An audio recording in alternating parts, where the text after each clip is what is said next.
నిర్మల్ జిల్లా భైన్సా మండలం కంగాత్కం గ్రామ శివార్లలో పంట పొలాల్లో మంగళవారం అర్ధరాత్రి గ్రామస్తులు దొంగను పట్టుకున్నారు.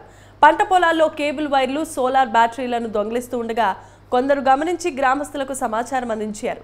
అక్కడికి చేరుకున్న గ్రామస్తులు దొంగను పట్టుకుని పోలీసులకు అప్పగించారు.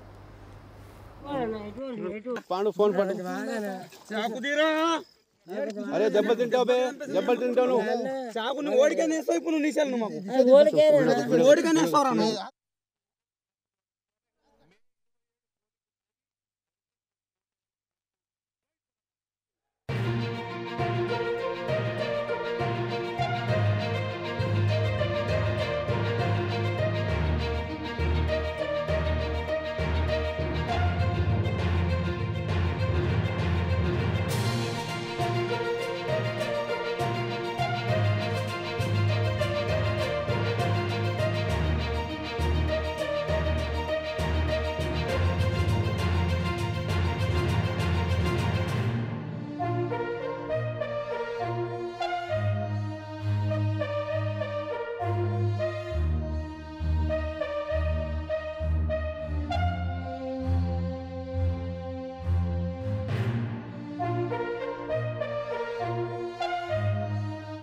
మా ఊళ్ళో శివరాన 11 గంటలకు నైట్ ఒక దొంగ దొరికిండు.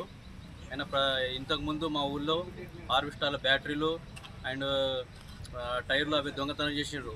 తర్వాత ఈరోజు రాత్రి 11 గంటలకు నిన్న నైట్ 11 గంటలకు ఒక దొంగ కేబుల్ చోరీ చేయడం జరిగింది అక్కడ. అయితే అతని దగ్గర ఒక కత్తి, తర్వాత కేబుల్ 2 దొరికినాయి. తర్వాత పొద్దున లేచి చూసేసరికి మా తోటలో కూడా మా బోరి, తర్వాత మా పక్కన్న శివారం ఆయన కూడా కేబుల్ తీసుకెళ్ళడం జరిగింది. రాత్రి ఆ దొంగ దొరికిండు సార్. అతనిపై కఠిన చర్య తీసుకుంటారని